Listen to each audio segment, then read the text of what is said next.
Hei og hjertelig velkommen til webinar. Jeg heter Christian og jeg har med Mats her sånn, og i dag skal vi kikke litt på, vi har en spennende agenda i dag, kikke litt på Copilot. Ja. Men aller først, for de som er nye her i dag, så har vi litt om oss til å starte med. Og ja, kort fortalt, vi er 40 år, over 40 år. Vi er i Oslo, Bergen og Vestfold. Vi er ganske mange ansatte, eller ganske mange, rundt 40.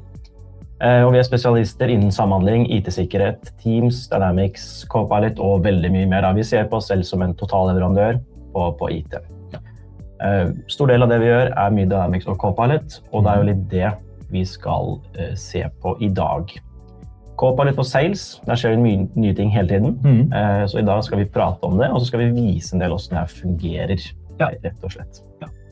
Så litt av tanken er at vi har lyst til å vise eksempler på hvordan man kan ta i bruk Copilot for Sales i en salgsprosess. Vi skal da ha både et møte mellom en potensiell kunde, og vi skal se hvordan den transkriberer og tar notater fra møtene. Vi skal bruke den til å opprette og spore både e-post og notatene fra møtet, og opprette oppgaver. Ja.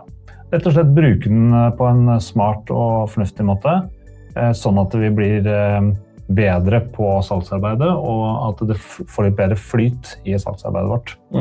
Og dette henger da sammen med hvordan vi også bruker CRM-en i Dynamics. Så vi gleder oss til å vise dette her i dag. Det blir veldig bra. La oss kjøre på. Yes, da hopper vi rett i materien her, og vi har tatt utgangspunkt i at en kunde gir oss en henvendelse om at de ønsker CRM-system i vår bedrift. Og kanskje du tar oss litt gjennom da, hva vi gjør videre med Copilot her, Mats? Ja, altså det første vi skal gjøre nå er jo også svare kunden at vi er interessert og gi et tilbud eller sende informasjon til dem. Og da må vi også kanskje opprette det som en kontakt i vår CRM i Dynamics. Så det kan vi gjøre fra denne appen her som heter nå Sales. Ja, fra det tillegg du har i Outlook rett og slett. Ja. Og der de som har hatt Dynamics og brukt sporing av e-post tidligere, de vet at de har hatt noe som heter Dynamics for Outlook. Og den her er da, den erstatter Dynamics 365 for Outlook. Ja. Og fungerer egentlig bedre og har liksom raskere, smidigere måte å jobbe på. Men den krever at du har Copilot-lisens, og at man da har Dynamics Sales-lisens. Det er kravene. Ja. Så nå har vi da fått denne e-posten. Jeg tenker det første jeg skal gjøre er jo å opprette det som en kontakt. Så da kan jeg rett og slett bare trykke på pluss på den, og så får jeg så hente den. Nå er det litt lite informasjon som ligger i den her, men jeg kan rett og slett bare fylle inn sånn. Og så skal vi se her.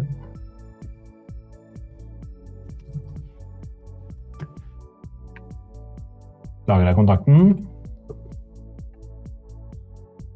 I tillegg så ser man nå at når etter hvert som du lager informasjon i Dynamics, så vil du også få på en måte svar i Sales-appen her. Så den begynner å hente ut informasjon, og så etter hvert som du har flere e-poster og flere dialoger med den kontaktpersonen, så vil den klare å gi deg noen svar her, og bruke det til å hjelpe dem å skrive e-post da. Eller skrive svar på e-posten. Ja, liksom oppsummering av tidligere dialoger og sånne ting. Riktig. Det kommer oppsummeringer, det kommer kanskje litt forslag til ordlyd, eller hvordan dere kan svare på kundeforespørselen. Jeg kan også lagre e-posten på samme måte som man gjorde med den tidligere appen.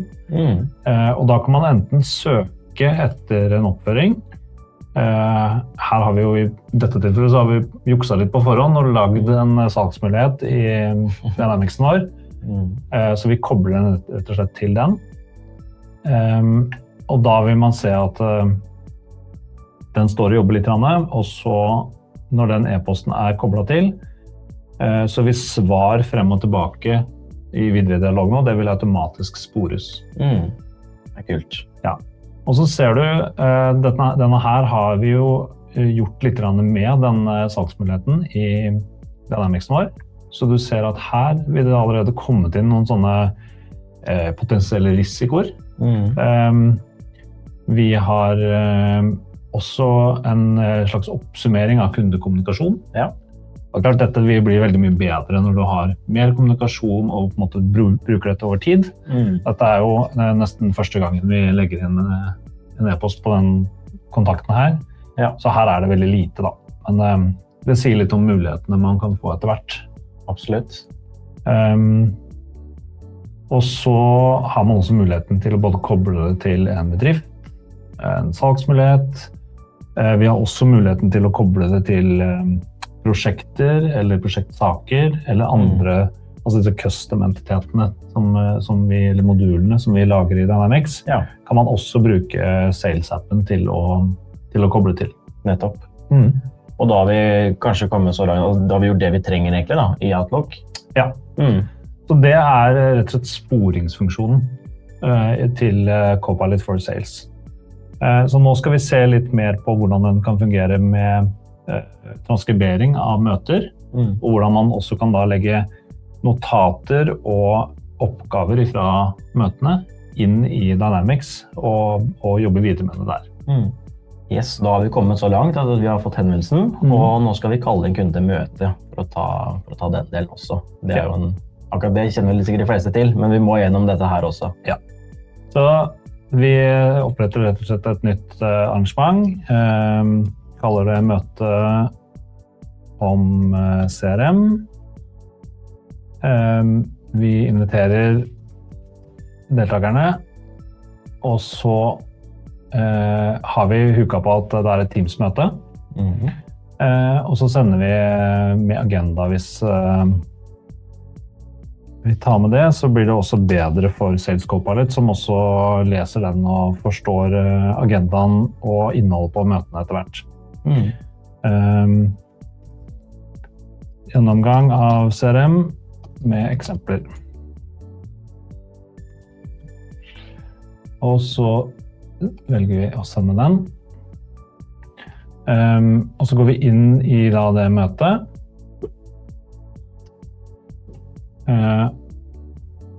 Ja, så da har vi fått opp møtet, og når man starter det, så det da viktig å sette på opptak og transkribering, rett og slett. For dette skal vi da bruke til å få oppsummering og notater fra møtet og bruke videre i salgsarbeidet. Ja, så det vel egentlig det eneste du trenger å gjøre. Trykke på mer, trykke start innspilling. Ja, og velge språk. Og så det i gang. Ja. Yes, da har vi hatt Teams-møte, så vi juksa litt, så vi kommer rett inn i, etter møtet. Nå har AI hjulpet oss med transkriberingen og sammendrag. Ja. Så hva det vi ser på her nå, Mats? Ja, så nå har vi gått inn på vis sammendraget til møtet, og da har man en fane her som heter salg, og her kan man gjøre litt spennende ting. Det som den gjør nå at den ser etter sammendraget som generert av transkriberingen, og så lager den, eller du får muligheten til å lagre det enten som et utkast til en e-post, eller du kan opprette det som oppgave, og da legge det inn i Planner og To-Do. Eller man kan lagre det som notater i Dynamics på salgsmuligheten. Ja, det kult. Her har vi allerede lagret dette, så her kan vi eventuelt vise hvordan det ser ut i Dynamics. Ja. Og da går man egentlig inn i tidslinja, og så ser man at her har vi en avtale. Du har agendaen på møtet, og så har du møtenotatene under. Ja, så dette det Copilot har oppsummert av det som har vært diskutert, og her har vi da i salgsmuligheten om CRM som vi har laget. Ja. Og på den måten så har man da både sporet notatene, og man har lagt med og lagret det sånn at man kan dele det med andre i firmaet. Ja. Man kan også bruke dette her da videre i salgsarbeidet til å for eksempel generere tilbud eller til å jobbe med jobber med e-poster og videre salgsprosess. Da. Det jo genialt, og slipper man, altså, hvis man noterer selv, da, så blir ofte det skjult for andre selskapet og Copilot ikke minst og sånne ting. Du kan bare kunne få alt inn i tidslinjen her, jo helt genialt. Ja. Og man har også da du ser et eksempel her på hvor den har lagt inn en oppgave for oss, som vi kan rett og slett generere direkte fra sales-appen i dette vis-møtesammendraget. Ja. Bra. Vanvittig bra. Ja, så i tillegg til å ha denne transkriberingen som man legger inn i Dynamics, så kan man som sagt lage et utkast til en e-post. Ja. Så da henter den informasjonen fra møtet og fra tidligere dialog, og så legger den det inn som et forslag. Nå kommer denne på engelsk foreløpig, men denne blir tilgjengelig på norsk etter hvert. Ja, og her har man mulighet til å kopiere tekst eller åpne rett i Outlook, så man kan gjøre det derfra også. Men dette vinduet samler jo all funksjonalitet fra møtet inn i et vindu, så det litt lettere å navigere. Ja, det ganske imponerende hva den har fått med seg av informasjon. Dette var en kort samtale på noen minutter, og en e-post som var veldig kort. Og vi har brukt dette her nå i møter og i kundemøter. Og den tar med utrolig mye bra.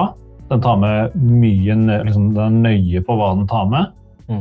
Men det også viktig at man går over og ser over dette her, for dette et utkast. Og det viktig å ikke bare sende dette nå rått og brutalt til kunde. Det anbefaler jeg ingen. Les gjennom og vær sikker på at det som står der riktig. Den rett og slett bare tenkt at den skal hjelpe deg på veien og komme i gang. Det en AI-assistent. Den skal ikke gjøre jobben for deg helt, så man begynner å bli late her. Ja. Og neste, altså, vi kan gjøre mer ting her. Altså, hvis jeg har lyst til å følge opp noen ting vi blir enige om, eller følge opp kunden etter møte og sånn, så kan vi opprette oppgaver her. Ja, vi har jo opprettet en oppgave allerede som ligger i CRM-en i Dynamicsen i dag. Men det jo en oppgave til, som å sende over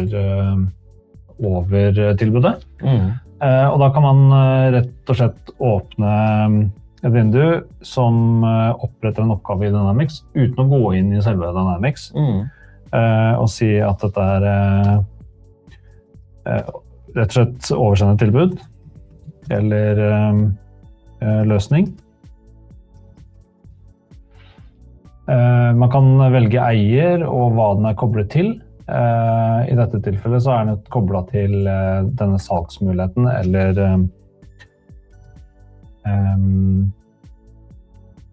et møte.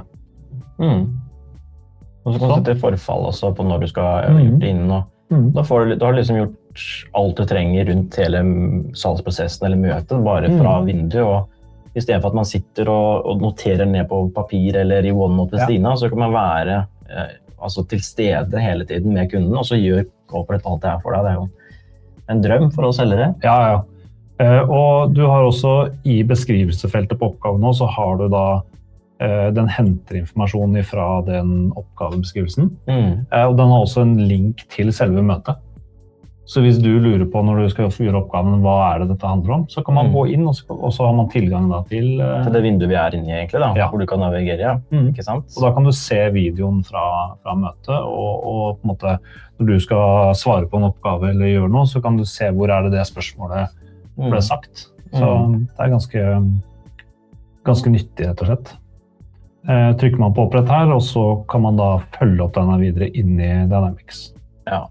Sånn jo egentlig litt sånn det fungerer nå, da, på hvordan man kan bruke Copilot som assistent gjennom hele salgsprosessen, så det ganske imponerende hvor langt vi har kommet.